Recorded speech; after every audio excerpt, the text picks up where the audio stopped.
And that was two songs to lead off Cinephilia Radio. This is Cinephilia Radio. It's the radio show dedicated to cinema and all things film. And today we have four guests joining me, all the other cinephiles. And as you can tell, I've been to Dagobah because my voice is scratchy. And that is also maybe due to this weather. I did some yelling on Tuesday night at Frisbee, and then that kind of like hurt my throat.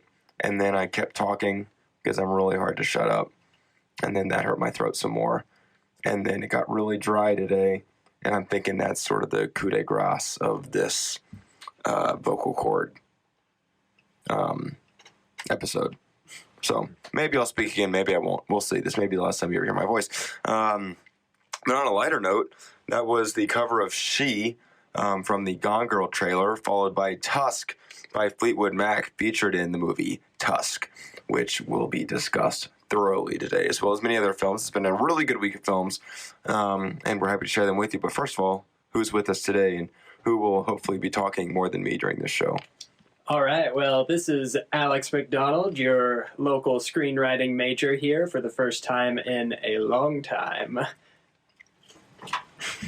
This is Paul Snow, back again after my brief period away. I don't know what you call it. Hiatus? Yeah, of 1 week. Were you gone last week? Yes. Oh. We were off enjoying. That's right, because we all impersonated you. Yeah. Yeah. And Stan Lee. You missed Stan. Yes. Miss Stan. Oh, I'm Ryan, film production student. I'm Troy Peterson, and I am going to be quiet now. And critical studies student. Oh, yeah.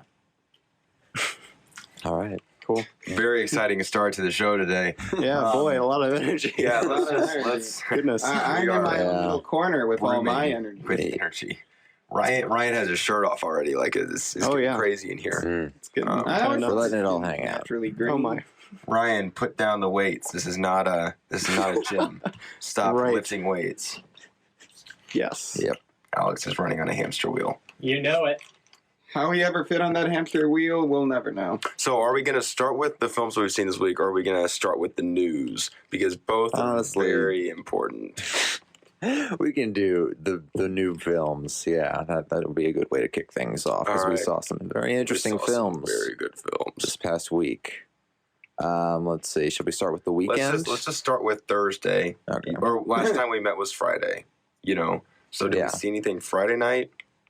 Well, some of us did. Yes. So, I guess I can introduce this.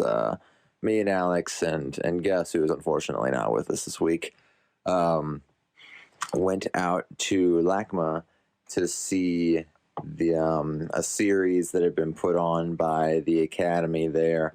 Part of these events, trying to get movie lovers more familiar with the area around LACMA, because about a block away or something, they're going to build the gigantic, movie mecca with the giant sphere museum and stuff. It's going to be like ridiculously cool. I'm a founding donating member. Ooh.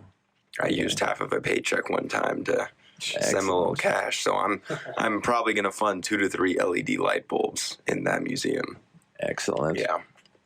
Well, yeah, we're all looking forward to that. But in the meantime, we got to view a double feature of kind of B movies from the early 60s by the filmmaker was. Alex can take it from here. All right, so the filmmaker was William Castle, who is a very kind of infamous B movie director. His whole entire career, he was striving to make his horror movies jump from the B movie level to the A-list kind of level. And the only real success he had in that regard was when he produced Rosemary's Baby.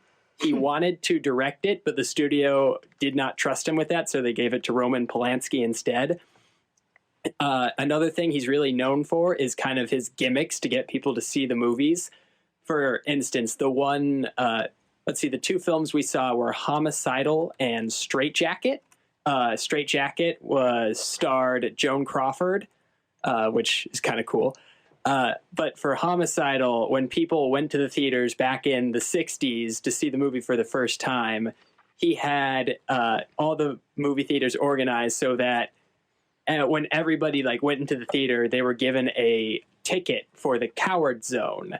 And at the very, like right before the climax of a film, it pauses and there's this clock that goes on the screen and you hear William Castle's voice go, "Now's your time to cash in your like coward zone ticket, and you can exit the theater if if you think this climax is going to be too scary for you." And like he did House on Haunted Hill with Vincent Price. The gimmick for that was that a skeleton would kind of come down from the ceiling and kind of scare people. If you guys have seen the movie, it makes sense in context. But yeah, we saw these films, Homicidal and Straitjacket, and these were interesting. They're a little bit different from the other films of his that I've seen, where you can really tell that William Castle was trying to channel Alfred Hitchcock to leveling different levels of success. Straitjacket is actually very interesting because the movie is based off a book by the same author who wrote the book that Psycho is based off of. And then Homicidal is just kind of, I don't want to be mean to William Castle because I really do like his films, but Homicidal is a little too derivative of Psycho. So yeah, that's my kind of 2 cents on the films. We were happily joined by my cousin, Landon McDonald, in the screenings, who is a movie critic here at the Daily Trojan. So check out his articles on the Daily Trojan website if you guys ever have time or want to see what's up. Recently, his latest article got shared over 2,000 times, so he's kind of making a big break for it, which is great. Yeah, Very so cool. Yeah, honestly, I don't have much to add to that. Of the two, I'd say I preferred Straitjacket because you got Joan Crawford being kind of a cougar for much of the film. You got the crazy mom who killed her adulterous husband and then comes home to try and make a good life again. It's pretty amusing. And both of these films had some pretty out there twists, especially Homicidal. Get it right, Paul. I'm sorry, it's been a while. Been a week, but It's been 2 days, Paul. oh Paul, it's been 3 hours since we went off the air. wow, where have I been? But yeah, definitely worth a look if you're interested in this kind of in between studio produced, with movie stars, but not A-list, in late 60s. As we learned in the Hitchcock class, this is kind of the end of that incarnation of the B movie as we know it, because those kinds of movies started moving to TV. Anyway, so we can look at what we saw the next day, which was 2 much more recent films, new releases. They were Tusk and the Box Trolls. Mm-hmm. And who do we want to take that on? Well, I think that the thing that really ties the whole double feature together was afterwards. Paul caught me saying, or maybe it was Gus, somebody caught me saying, like, "Oh yeah, Box Trolls was kind of weird, wasn't it?" And then, like, wait a second, we just watched a movie where Justin Long was turned into a walrus, and a children's animated movie. And I said the children's animated movie was the strange one. So they were both good, but that should show you how strange Box Trolls was at points, I guess.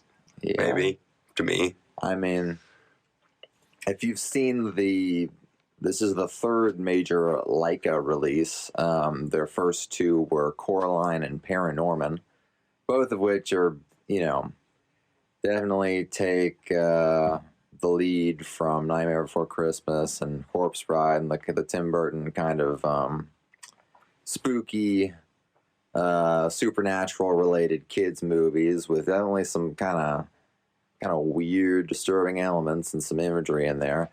The thing about Box Trolls that just kind of put it over the edge is that, I mean, Coraline and Paranorman feature like zombies and like otherworldly stuff. And the box trolls, it's the trolls which live in cardboard boxes. And, Spoiler. yeah. So that's the thing. The thing is, the trolls are supposed to be the likable ones, the cute ones, and so I guess their tactic on this was just to make all of the humans look as like disgusting as possible, because they've got like, even the good guys have got like weird like red and blue blotches on their faces, and they're got like really fat and like it's weird stuff. I mean, it's entertaining for sure, but we were all wondering like, what would our 7-year-old selves think of this? If we had seen it at the time. Quite a solid film, just a little, it's kind of the same old children's movie kind of thing about two sides learning to be more understanding, which is always fine, but it felt a little generic here. Good beat evil, but in the end it was, Yeah. So, and then there was Tusk, which part of our somewhat should I tempered. just play the trailer to Tusk? Would that help? Like the 1 minute Probably teaser? not. It's hard. I mean, a lot of it doesn't come through the sound. But yes, understand that this is it was started in a situation not too much unlike our own here, doing a podcast. This is a radio show. This is real. Podcasts aren't real. But this will become a podcast on iTunes, so I'll be looking for that.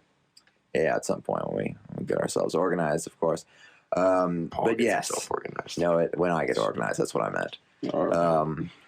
But yes, about 18 months ago, Kevin Smith was in his podcast station, wherever it is, and they cooked up a story based on a real-life article about a kind of interesting, eccentric old man that wanted a lodger to stay in his house. The only condition, you could stay there for free, I believe. The only condition was that for 2 hours a day, you had to wear a realistic walrus costume that he had made, and that you do not speak, and you be the walrus for 2 hours a day. Now, they turned this into a much more disturbing horror concept, which involved mutilation and Canada and all sorts Johnny of fun Depp. stuff. Gilly Pond. Yep. So, let's get Alex's take.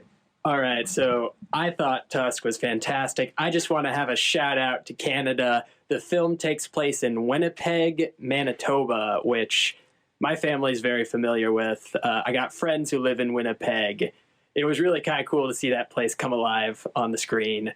But yeah, no, this film is incredible. Justin Long gets turned into a walrus, human centipede style. Every horror fan should enjoy this film. It's a little long-winded at points. Like, Kevin Smith really, it's his baby, and he didn't really cut down the dialogue that needed to be cutted down to make it more streamlined and more accessible to everyone. I feel like Johnny Depp's character, surprise, Johnny Depp is actually in the film. He was on none of the billing, none of the trailers, but he's in there, and he's got kind of a big role. And it was like, I had no idea going in. It was like, whoa, that's Johnny Depp. So, big surprise. That's very fun. I hope that gets people to go see it. But, oh God, no, I just went on a Johnny Depp tangent and forgot my main point. I think Johnny Depp does that a lot too. I was going to Winnipeg. Horde fan would love it. Kevin Smith just needed to kind of cut down on some of the dialogue scenes, especially with Johnny Depp's character, to make them less kind of draggy on. And then I think he truly would have had just fantastic film. I still think it's a great film, but it's just like, it's on that border of being fantastic, because there were some scenes that I was like, this could be over. I would just like to mention, you said any horror fan would like this, but I'm very much not a horror fan, but I really want to see this movie, mostly for Justin Long being a walrus, because I love Justin Long. People know them from Dodgeball and whatnot, but... And the Mac commercials. Yeah, and the Mac commercials, but... Live Free or Die Hard. Yeah. Yes. Actually, Alvin and the Chipmunks Chipwrecked. Oh, that will... We're just mentioning Justin Long movie. Actually, Justin Long has a history of being in horror films. Does anybody remember Sam Raimi's Drag Me to Hell? where he played the protagonist's boyfriend. That's actually the last movie I remember him being in.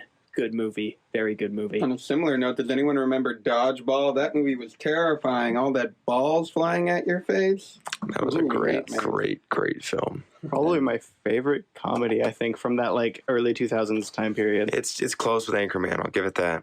No, it's better than Anchorman. Ooh. Ben Stiller, come on. Blasphemy. He's got a feathered haircut. He does an Zoolander's Anchorman, beautiful. too. I think Zoolander's. Well, no, come that's better. on. Dodgeball's better Ben Stiller than Zoolander, but Zoolander's pretty dang good. Dodgeball's where it's at. Anyway. Well, I would say yes for Tuck. I mean, this is Kevin Smith. This is the guy that brought us Clerks and makes most of his living these days doing podcasts. So yes, the film is very talky, and most of it I really enjoyed because, like, honestly, each of the characters are so like well written for themselves. You know, like Justin Long really does feel like he does do a good job. The kind of asshole like LA podcaster. Okay, you're good. You're good. We're walking on ice here. And we don't have to apologize for that. We're above the law. Yeah, we're above the law. And that's not on the list of things you have to apologize for. And the Howard Howe, which is one of the aliases of our crazy old man, is beautifully poetic. And then you've got Guy Lapointe, played by our favorite international star. Guy Lapointe. Yes, credited. is not credited in the film. I mean, yeah, honestly, all the characters come together really well. And a warning, though, like, although non-horror fans would appreciate this, it does get intense a couple of times. I'll give it that. So not for everyone, but thoroughly enjoyable if you know what you're getting into. And if you're like a college-aged male, yes. I think they were really targeting our demographic. Yes. Wait, they nailed it. movie studios are targeting young adult males? Stop the presses! So, what else? So that was our Saturday. Okay, you know what? Let's pause there, go to a quick commercial break, and just let that simmer. And for then a we'll second. pick up with Paul's nap on Sunday afternoon. Yeah. What's the next thing we're gonna? Okay, no, I'll just. Here comes the Box Trolls theme, along with some special messages from our sponsors. Also, you may have heard a crinkling bag. That's my bag of Hall's triple soothing action, breath, throat soothers, and they are also sponsoring this show. Okay, bye bye.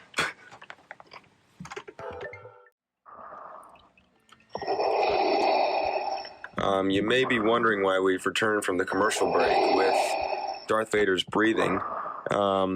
That's because when I opened the station computer just now, there was a video titled Darth Vader breathing 10 hours open on the desktop. We've been here for 10 hours. We've been here for about 30 minutes, and we will now be here for the next 9.5 hours listening to the rest of this video. Oh, that's cool, because the pictures of Darth Vader change as the breathing continues. That's nice. There's also 10 hours of Arnold Schwarzenegger, 10 hours of the Imperial March, Pikachu song 10 hours. Ooh, but is it pizza time? My favorite 10 hours is the What is Love for 10 hours. I see that one. Okay, here's the Pikachu song 10 hours. Oh, I've heard this, yeah. Except for this isn't. Oh, it is Pikachu. I don't have The my original headphones song on. is called Butterfly by Atsuha Haruko or something. It's really catchy. I mean, it skips hour 5. Me and Paul don't have our headphones on, so we have no idea what you're experiencing at home. This is awesome. And thank you Can for we that just like momentary detour. switch the radio show to that every week? I think so. I think that's in the contract. So we You have a listened to contract? 2 PSAs. Yes, I'm not allowed to do illegal things in the studio. I'm not allowed to cuss on the studio and not apologize. Is it signed in blood? And then I you wish. travel all over Germany? Oh my. No, but I can't kill Tom Riddle with it. So, That was a lot of movie references there, folks. however, you're listening to KXSC at 1560 AM on the web at kxsc.org and on the TuneIn Radio app. This is the service of the University of Southern California.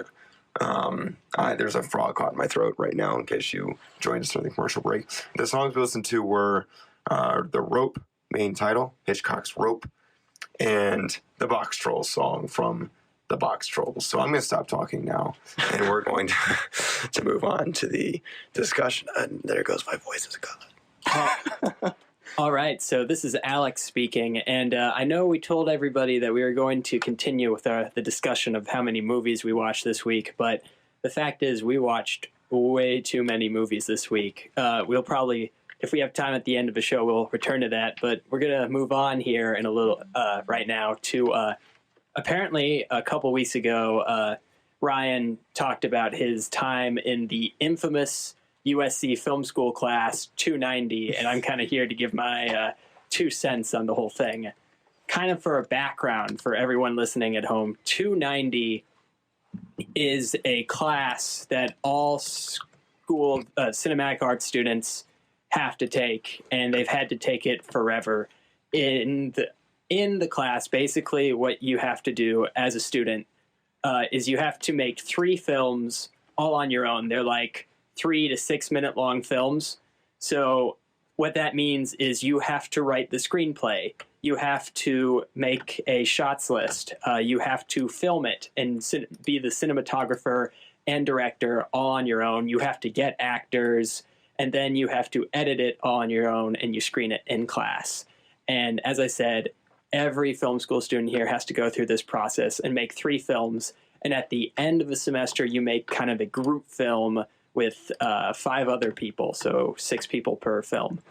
And it's like everybody who graduates from the film school has to take it. So that means like that includes animation students and game design students too. Yeah, so like And media arts and practices. Oh no, why? Yeah, the media arts and practices really don't like that class. So that means like I'm trying to think of a good example, but like graduates have. I don't know if 290. I don't know if George Lucas had to take 290. I don't know if it was around back then. Yeah, it was. It's been here since like the beginning, essentially. So George Lucas, John Carpenter, Ron Howard, they all took this class, which oh my, is really kind of cool to kind of whistle at Ron Howard. This is my voice now. This is the sound effects. Yeah. So it's really kind of cool to be in the same situation that all of our idols have been in. So, I really think that's cool. As for the class itself, it is hard because you have to do...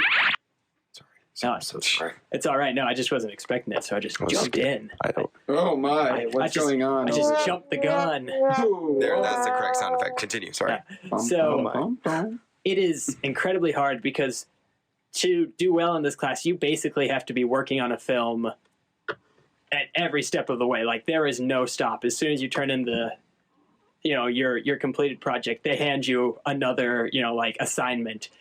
In my case recently, I'm still working on my second assignment, and I already have the rubrics and the assignment and the next 2 assignments sitting on my desk. Like they've already given it to me, and they're like, hey, yeah, you should be working on this in conjunction with finishing your second project. And I'm like, oh, wow. That's all, folks.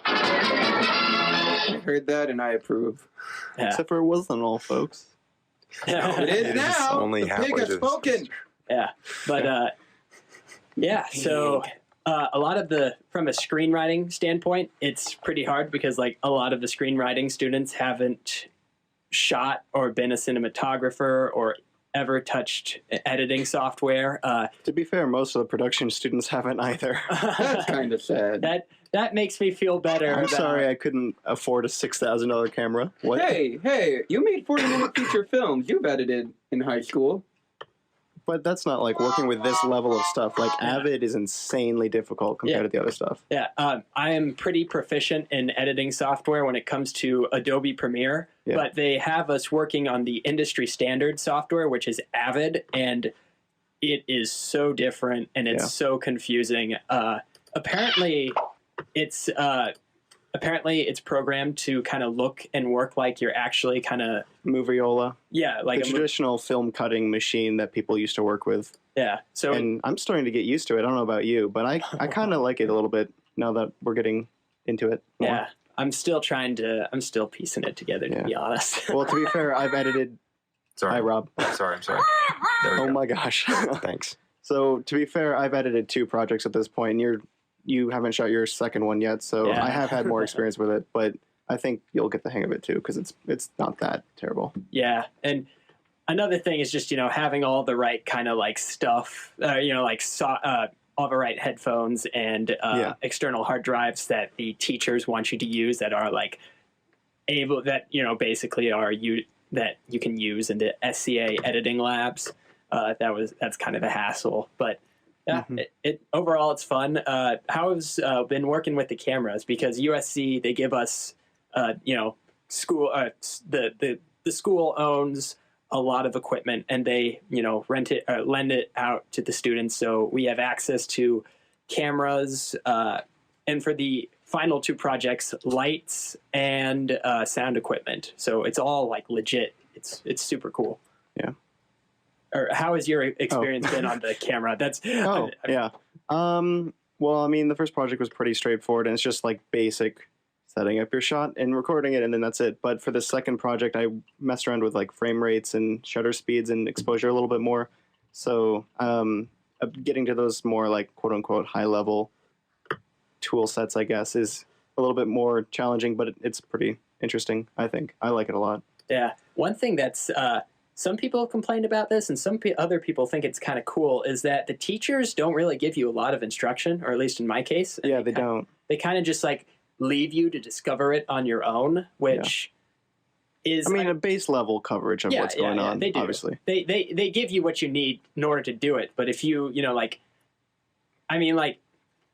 on one hand, this is stuff that you really don't learn until you actually start doing it. Like, you can sit there and listen to a lecture on how to use a camera, but if you touch a camera and all you've heard is this lecture, you actually have to do it to ingest it. Yeah, there's that physical connection that you have to establish. Yeah, and it's a process. Yeah. And sometimes the process can be very painful and excruciating. And when it comes together, though, and the film looks good, it's incredibly satisfying, because you're just like, oh my God, this is what I want to do for the rest of my life. And it's kind of, you can see it kind of being pieced together right now. Yeah, it is really neat, actually. Although I do wish there were more group projects, because, I mean, the whole point of filmmaking is a group collaborative art, right? Yeah. And so I feel like the first one was good for establishing everyone's, like, technical skills, but I want to move on and, like, work with people more. Well, the thing is, the 290, I think the purpose of the 290 class is to give every student, no matter what major they are, the, like,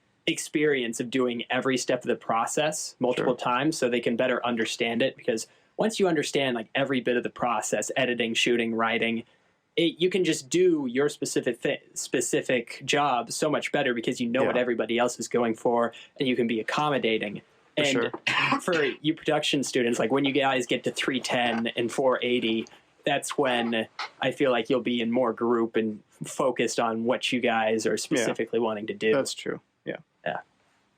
Still, it can be really hard when it's like just you controlling the script and controlling the editing and controlling the lighting and controlling the sound and controlling the camera. And it's a lot when it piles on like that. It's crazy.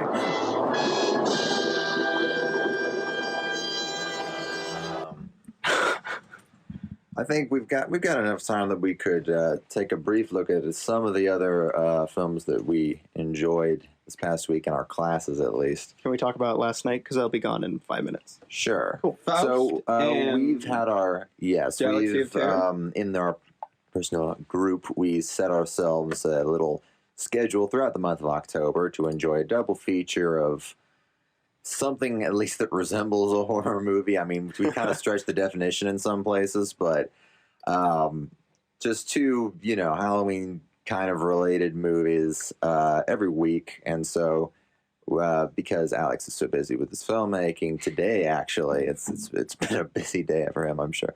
But yesterday we had the double feature, and we watched Faust, which is a 1926, I want to say. 1926 film by F.W. Murnau, an example of German expressionism. It was French for a little bit in the early 40s when the Germans came in. But, it was the classic story of a man who makes a deal with the devil and becomes a sexy young thing and has a relationship with another sexy young thing, but the thing goes bad. Yes. Lee. Yes.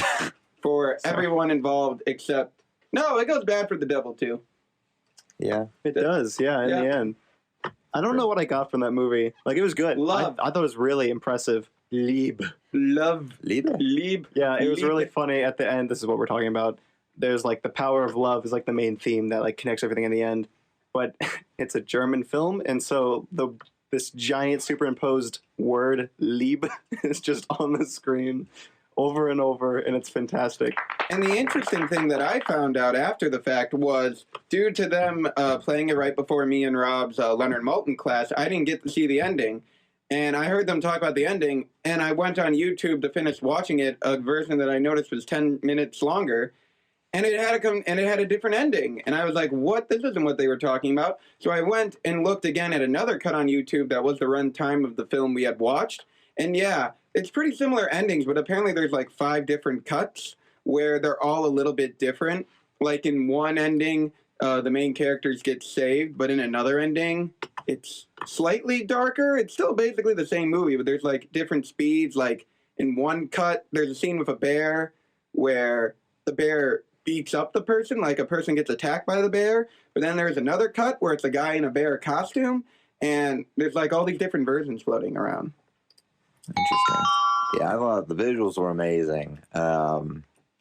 Especially for that time. I mean, they've got miniatures, they've got superimpositions. I mean, anyone who's, taken a good look at some silent films might know about Sunrise, one of the most famous ones, with a lot of inspirations from these kind of movies. Well, it was made by F.W. Murnau right after Faust. That was his follow-up to Faust. Was Sunrise. So, yeah, it's famous for a lot of kind of metaphorical fading in with these superimpositions, different images, and you see like these kind of figures go in and out.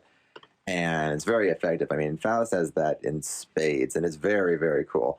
And yeah, the story's interesting. It didn't go the way I thought it was going to go because it kind of turns into a romantic comedy for the middle. For a little bit, because the devil goes around seducing all these old women in this village when he was supposed to be giving our hero, all the earthly desires. But he just kind of winds up getting stuck in this cottage mixing drinks for a little while. So that was interesting. But it all goes horribly wrong. But yeah, very solid film, I thought. Overall, for Murnau's work, I would say it's better than Nosferatu, but I preferred Sunrise because it was a little bit more focused. It didn't lose attention to the protagonist in the middle. Would you like to? Yeah. To go off Troy's note, I kind of like Nosferatu more than Faust, to be honest, but that might just because I love Max Schreck's performance in Nosferatu. It's incredible and so iconic. But then again, I was watching Faust, and I'm like, oh, I do recognize a lot of these images as being like very famous that I just hadn't really found their source yet. But I think I got to stick with Nosferatu for Count Olaf. Orlok. Count Orlok is a series of unfortunate events. Yeah, that's where the character's name comes from. All right, and the second film in our little double feature was one that only a few were privileged to watch. It was Galaxy of Terror. It's a Roger Corman produced 1981 science fiction film heavily inspired by Alien. Ready? What was it called? Galaxy of Terror. I think Yes. Galaxy of Terror. Terror. Galaxy of Terror.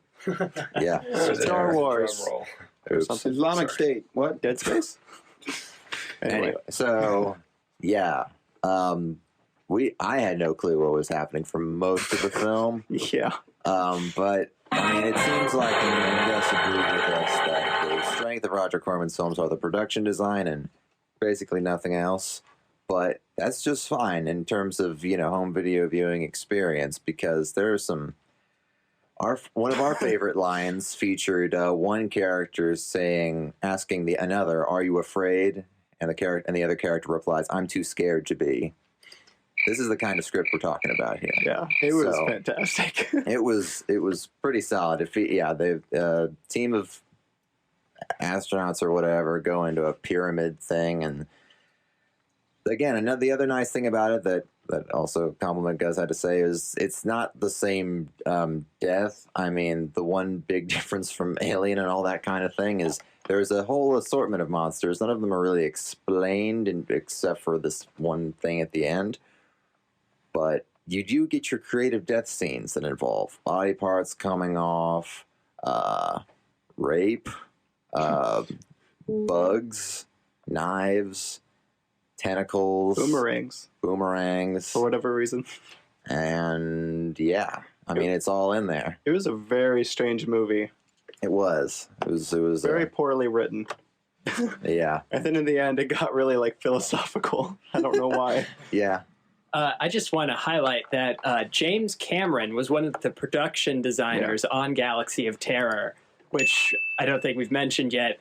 So this is the guy who made Avatar and Titanic, and just starting out and basically doing set design for films. So these are the kind of films where the mighty James Cameron got his start. And honestly, that production design saved that movie. Like, if that looked terrible too, it would not be enjoyable in any way. But it looks so good, you got to like stick with it. Anyway, I'm leaving for Mega. So bye. Have fun, Ryan. Wait, I'll play you out. Ready? Okay. Hold on. This is the sound of Mario dying in Super Mario Smash Brothers. Go. Oh, crap. Thank you. So yeah. Do we want to discuss Hitchcock now? Or Sure. All right. We can briefly discuss. The door's open! The door's open! That was my Gene Wilder impression. From We overheard The Price is Right being taped next door. So. Okay. Yep. So yes, the three of us that are involved in the Hitchcock class got another fun double feature. We got two of his most famous works, both from the late 40s, Notorious and Rope. Notorious being what many consider to be his best film. I don't think any of us do. I think we all preferred Rope, which is famous first for being his first color film, his first film working with Jimmy Stewart. Jimmy Stewart. And one of the first films that supposedly was all in one shot, although we discovered that it really wasn't at all. Besides the kind of awkward panning over to somebody's dark suit and turning black for a second where they change reels, I'm pretty sure I saw at least two direct cuts. Near the end, I thought they were cutting more because they were like cutting to the doors and then they were cutting back to people's reaction shots. I thought it cut more as it went on. To be fair, there were 13 to 16 cuts in the entire movie, and we noticed two of them. Yeah, I mean, it was pretty good. Again, I enjoyed it more than Notorious just because it had some tension, some entertaining characters, and just it had very good characters. It had some black I thought humor. the Notorious characters were well developed, even though you see them as children. Even if they are children, I thought they were very well developed children. Well, no, even then, okay, I've seen my history of these movies. Again, I'm not a big Hitchcock fan, if we haven't established that before. But I saw Notorious once before, had been very let down by it, but still kind of enjoying the background, and I hadn't seen Rope. So I saw Notorious again, and I disliked it even more than I did the first time, because the whole thing is it's about this dysfunctional romance, but you're not quite sure why they're in love, besides the fact that Cary Grant and Ingrid Bergman, Ingrid Bergman's like, you're going to fall in love with me. And he's like, I'm not afraid of falling in love with you. Oh, you're going to fall in love with me. And that's the first 15 minutes of the movie, essentially. And because of that, we're supposed to be invested. And Casper raised a good point that most of the characters are doing that because they're screwed up as children, which makes sense for Ingrid Bergman, and I get her character. Makes sense for Claude Rains, one of the great actors of all time, and his character, because he's controlled by his mother. But you don't know Cary Grant's childhood. I don't know why Cary Grant does half the things. He just seems like an immature 14-year-old, and it really annoys me. And with Rope, I was a bit iffy on it because at times it seemed like bad high school theater because, as Casper likes to point out, Hitchcock never directly says his themes. That is not the rule for Rope. They blatantly discuss the themes about 3 to 4 times throughout the movie, and it's just kind of done in. Of course, I'm able to enjoy it because I thought the actors were pretty good. I like John Dahl as the lead killer because it's all about these two guys trying to cover up their thrill killing of their classmate, but Jimmy Stewart's their professor, and he knows the truth, and there's this really... You're gonna die, Brandon! Jimmy Stewart's running around threatening to kill people. You got your obligatory Jimmy Stewart rant about liberty. And freaking out. I mean, it's pretty solid stuff. I was having seen this the second or third time. I was a little what do I say? I was a little curious as to like the motives of the murderers. Like okay, like it's like a crazy crime. Like they pull it off. They kill their friend and they stuff him in the box. But like, is there really genius behind it, or are they just hiding a body for like 3 hours during a dinner? That's what they're trying to do because it's based off the Leopold Loeb killing. Right. I know. But they build them up to be doing like the perfect crime. Yeah. And I don't feel like that's the perfect crime. Well, it's like hiding a body during a dinner. The perfect crime was to get away with murder, both in real life and in the film. And in getting away with the murder, they were going to prove that they were the Ubermensch, the supermen, the superior human beings. This is, of course, a very common theme in fiction dating back to Fyodor Dostoevsky's Crime and Punishment, in which Raskolnikov tries to get away with the perfect murder in that he robs his landlady and kills her with an axe. And then he tries to get away with it by hiding it and kind of bragging about it. So it's kind of this idea of the ultimate hubris of thinking you're able to get away with killing a human being. And you thought you were the superior person. Yeah. But I feel like if they thought they were right. if they felt like they had the right to do it, though, they wouldn't need to. Yeah, I felt like those two things weren't that connected. I was just trying to think, like, if you really, like, they were talking about this being the absolute perfect murder. Yeah. And in reality, like, they kill their friend and they stuff him in a box and then they go dump the body afterward. You know, I guess they were trying to get away with murder, but it doesn't really match up with being, because if you have the right to murder, then the whole point is, like, you don't have to escape the police. You don't have to cover it up. Well, it really was just a way, I think, of proving they were smarter than everyone else. Obviously, the fact that, again, as Paul's reading about with censorship at the time, they don't quite get away with it. But, I mean, that's the whole point of these stories, is it kind of shows how stupid it really is to try to believe you are capable of committing a perfect murder and that you're entitled to it. It's the humanistic elements. The humanistic elements of Hitchcock. Actually, wait, no. Who goes on a journey in Rope? Whose movie is Rope? Is it Jimmy Stewart's? Because he kind of renounces? It's David's. From standing to the box. From being in the trunk to being in the trunk. It's full circle. Yeah. And then he never moves. So. Well, yeah, sorry, we are quickly running out of time. But we started about 5 or 10 minutes late, and there's no one after us, so we can run over 5 or 10 minutes if we have some pressing movie news, if you guys are down for it. If you don't mind, finish us off with a little movie news. Yeah, I'm going to give you a drum roll, though. Here we go. Ready? Presenting Paul Snow in movie news. What's Alex doing? There we go. All right. Well, let's kick things off with a few videos that is honestly worth checking out about future films coming out. First, 3 trailers, 2 for highly anticipated movies coming out this Christmas that are guaranteed to be Oscar contenders, basically. The first is Inherent Vice, the new Paul Thomas Anderson movie, which features Joaquin Phoenix, Reese Witherspoon, Josh Brolin, and all these other characters. An adaptation of kind of a Big Lebowski-style, humorous crime investigation set in the late 60s based on a Thomas Pynchon novel. And it's it looks like the lightest Paul Thomas Anderson film we've got so far. So if a lot of people were kind of put off by things like The Master and wished for kind of the older days of Paul Thomas Anderson, meaning Boogie Nights, the Mark Wahlberg picture from 97, I believe. So I think we're going to get a little more of that. It looks like a whole lot of fun.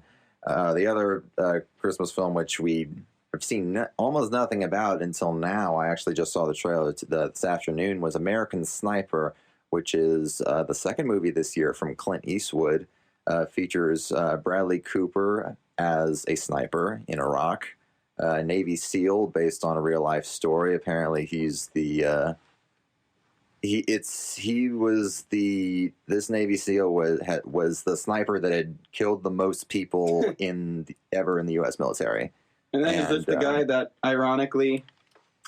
I don't really know the full story, but the trailer made it look an awful lot like The Hurt Locker, but of course, with, a rifle instead of like a bomb defusing kit. But yeah, it looks pretty solid stuff. And then the last one is, again, one that I'm very excited about, not for this Christmas, but it's coming out next summer, Inside Out, which is the first original Pixar movie we've got in several years. This is from Pete Docter, who was the writer-director of Up and Monsters Incorporated. And this is all about like a 10-year-old girl and the emotions inside her head. There are 5 of them voiced by all these different people, and the characters are, it's all basically inside her mind and the way that that kind of comes out in real life. I'm not sure exactly how it's going to go down, but the trailer is basically like, look at all these emotional moments from Pixar movies. So it sounds like the old Disney World ride, Cranium Command, when you're inside a 10-year-old's head, and they have all these different little robots that are all these different emotions, and they like show you. They shut it down a while ago, but it's like all the different people like controlling what he does. So Disney, I think, has been on this idea for a while, so it should be. It's interesting. Speaking of Disney, a little bit of Disney news. Thankfully, there's not really any superhero news this week, which is a relief. You get a brief reprieve, America. Yeah. Speaking of Disney news, I just saw this, but in the world of theme parks, Luigi's Flying Tires, which is part of Cars Land in Disney's California Adventure, is reported to shut down in January 2015. Wait, what? Cars Land? No, just the one ride. Flying Tires ride, which is basically bumper cars. That's a fun ride. That's my favorite. Wait, let me play sad. It opened in June 2012, and its closure, apparently they just never got it to work really well, but it was based on the Flying Saucers ride, which apparently John Lasseter was in love with, and he really wanted to make it work, but apparently it didn't work because lines and people get violent, and apparently it just was kind of boring. But so this is one of the shortest lasted Disney rides, but as people have explained, like, it's honestly pretty normal for California Adventure, because there are several rides that opened when California Adventure opened in, I think, 2001 that did not last a year, and it was so kind of sad. But if you really like those cars, bumper cars, you'd think bumper cars in Cars Land would make sense, but these aren't your typical bumper cars. It's weirder when you realize the cars are alive. So when you're bumping those cars, that's like, ow! It's just giant tires, though. That's true. And it really is difficult to control, and there's not a lot of payoff. You're like, oh, here we go. You're like, everybody's leaning in one direction, and it's like, boom, and it's like, all right, and we're done. So it's not quite. I'm waiting for Autotopia Road Rage in Tomorrowland. When's that ride gonna happen? We can only hope. Another video I thought was very interesting I saw earlier this week is the Interstellar promotions have been ramping up for the new film from Christopher Nolan, November 7th. Most people consider it the most highly anticipated movie of the year. It's going to be crazy. Oh my God, Interstellar. I don't know if I'm going to pay much. It's going to be crazy cool. There was a recent, we had known about this when the film was written, but Christopher and Jonathan Nolan, the brothers that have worked together on scripts for basically all his major films, going back at least to Memento, worked with astrophysicist Kip Thorne, who is kind of a wormhole expert. And he was explaining in this video, you can go find it, that basically, like, when you're seeing all the stuff in the trailer where space is kind of like bending in like a sphere around the spaceship as it travels, like, he derived the algorithms for the special effects people to figure out, like, if the camera was in that spot watching the spaceship, what would it actually look like if you were going through a wormhole. So this is pretty cool. Like, we're used to the usual BS and as far as movie science goes, but this might actually have some grounding to it. It's supposed to be kind of a big, gigantic adventure for the whole family, more or less. So I don't want to come off as a big nerd or anything, but I love Christopher Nolan. The third trailer for Interstellar that came out over the summer when the daughter, talks to Matthew McConaughey, he's like, I don't know when you're coming back. All right. I just, I'm going for the Matthew McConaughey sound, my voice. I'm sorry, but there's just a tear that comes to my eye. I'm just like, oh my God, this is going to be so great. Alex is Matthew McConaughey. Stop crying during my trailer. Stop being a little girl. All right. I'm sorry, but there's so much emotion. I don't know.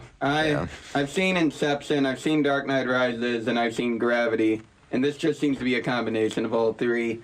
I don't know if I'm going to drop That would be money a on it. 2/3 excellent movie with 1/3 a lot to see. I'm pumped. I'm pumped. All right. All right. I know that if we got time to keep We got going. tiny time. Well, okay, this is interesting. I mean, Rob and Troy, we didn't get to talk about this, unfortunately. We might bring it up next time.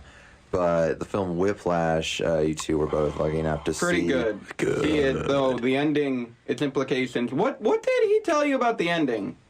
I didn't get to ask him. The guy ahead of me was like, I could tell like Leonard was trying to walk him out, and the guy ahead of me was like, hey, I'm sorry, I'm in the music school. I just really want to see an awesome movie. I really enjoyed it. I'm just in the music school. I'm going to tell all my friends about it. It was so awesome. And then he doesn't ask him a question. And then they come to me, and Leonard's like, sorry, he's got to go. And I was like, the guy ahead of me didn't even have a question. He just rambled. That's stupid. And he cut in front of me to begin with because I had to put my scooter down. All right, Paul, what were you Anyway, saying about that excellent I had film? no idea who this person was because I had only heard a few things about this movie, like Whiplash, beforehand. But it was in the news just earlier this week that he is in talks to direct First Man, which is the Neil Armstrong biopic that Universal Studios has been developing for a while. I don't think they've done a full-on biopic of him so far, so that could be interesting. They still haven't done George Washington yet, Hollywood. Yes. What is this director's name? I don't think you've said it His earlier. name is Damien Chazelle. Right. And right now, he's working on a follow-up to Whiplash with Miles Teller that he says is a contemporary musical set in L.A. in the style of MGM musicals, Fred and Ginger, and the 1960s French musicals that Jacques Demy did with Catherine Deneuve. So I know what I'm looking forward to. And what I guess I'm a layman here, but what is I was going to He ask. started off at Harvard, educated at Harvard. He was a jazz band drummer in high school. He's about 29 from what I could gather. Did we describe Whiplash? And No, I was asking more about the movie. Whiplash I've never heard of Whiplash. It's about Miles Teller, who's this really good drummer at Schaefer University, which I think is real. And it's top music school in the country. And J.K. Simmons is the super intense band instructor. And he picks him to be part of the band, but it's really intense. He's Charlie Parker didn't become Charlie Parker until someone threw a cymbal at his head. So there's a lot of blood, a lot of abuse. It's kind of like Full Metal Jacket, the first half, in a band. It's really good, but the implications, the girl from Glee, the anorexic girl from Glee, Melissa Benoist is the love interest. Paul Reiser's in it. And it's just this guy just sucks everything around because of the cult of personality of J.K. Simmons' character. And it's a very intense movie, and it's the kind of movie that will definitely make you think and feel a little depressed afterwards. I just walked out of Norris, and I hated myself. Oh, I was the opposite. You saw me when the movie ended. I was yelling and clapping, and I loved it. But he had succumbed. He had succumbed to the cult of personality. No, he overcame Are you guys it. allowed to spoil it or talk about the ending? No, I'm just saying it's an Honestly, excellent ending. Trust me, no one could spoil that movie for you. That movie is a visual feast. But I mean, are you physically allowed to talk about the ending? Because Roger Ebert's class, for people who don't know, is the class they're in is they Roger get Ebert? to oh god, He's alive! no, I have the wrong guy. I'm sorry, but the class that Rob and Troy are in is they get to see movies before they come out with before I screw up his name again, Leonard Maltin. Leonard Maltin, who is a teacher here at USC, which is We don't really have to something sign special. contracts. We just can't pirate they it. ask us not to pirate it, and they ask us to tell as many people about the movies Yeah, as it's possible. really a So, promotional class. Yeah. Okay, Because cool. we mainly get indie movies, like, except for This Is Where I Leave You. And Fury, we're getting Fury. Oh, You yeah, guys can Fury's sign our up for midterm, it. and that's open Fury's to the midterm, people so you not guys in the can see it. class. Yeah. So if you want to Nice one. try to bank that I will leave my midterm early and get locked out, you could hypothetically have my seat. No, you can get a seat. It's you just RSVP when it shows up. Okay, cool. I'll definitely try to do that. All right. A good movie. That's what we're going to go out on. Sure. Is Whiplash, Whiplash. from the Don Ellis Band. Very good movie. 2 weeks from now. Any last words? I mean, Netflix is financing the next 4 Adam Sandler movies. If you anybody saw that. I will be watching those. I don't care what anybody else says. I mean, I'm gonna watch them. They're I'll- funny for like 30 minutes. Yeah, we'll just run down these quickly. Yeah, Key and Peele. They're working on the Police Academy remake and the Judd Apatow movie that we already knew about, but they announced that substitute teacher skit is going to be a movie. Which, Really? people- That whole... Ron? Hey, How Ron. can it be stretched out? Oh, wow. Yes. Oh no. And in our tiny bit of camera news, the Arri Alexa, which is like kind of the workhorse camera favorite for cinematographers all over the place. The only problem with it that's been for the past 3 or 4 years, I want to say, is that it only goes to 2K. Not all this 4K fanciness they've got. Well, they fixed that. They got a camera that goes to 6K, and it's a 65 millimeter sensor, which means when you film it, it films like IMAX. So This camera goes all the way to 11. yeah. Yeah. Seriously though, this is See. gonna. They're thinking about 11K. I mean, it's gonna happen. Oh, Christ. Point is, yeah, like the Christopher Nolan's things about Interstellar, and it's like it's got to be IMAX, got to be filmed. That's the resolution. They're getting there in terms of resolution. It's gonna be interesting where it goes. On the lower end, speaking of 4K, the GoPro Hero 4 is gonna come out. I saw that they sent one to Casey Neistat. Okay. He's just one of those guys that like all the camera people send like their stuff Oh, to. interesting. He does the cool like videos. Oh yeah, cool. This camera it finally gets up to 30 frames per second 4K, which means you can actually do video with it, which is really nice, and just a bunch of other stuff. The price has been bumped up though too, from $400 to $500 for the top level camera that does all these features. But I mean, they $500 also for a introduced 4K camera. Yeah. Wow. But they've also introduced the kind of cheap. It's just called the Hero, which is confusing because the first one was called that anyway. But this does just HD, but this is only $130 for a GoPro, and that's solid stuff. I mean, that's gonna change how we shoot, and it's definitely it's catching up with the iPhone because when the iPhone just did full HD, 240 frames per second, 240 is the new one. Yeah. like that was making GoPro look a little shaky, but they've just taken care of it, and yeah, Cool. film. All right. Awesome. Well, thank you for joining us today. Any parting words for anyone else? Thanks for listening. All right. Yeah. I have something to say. That is all. Have a good night, and Very good. we'll tell you about Gone Girl next All right. week. Yeah. I won't. Enjoy Yeah, I won't Whiplash. either. Sad face. I will.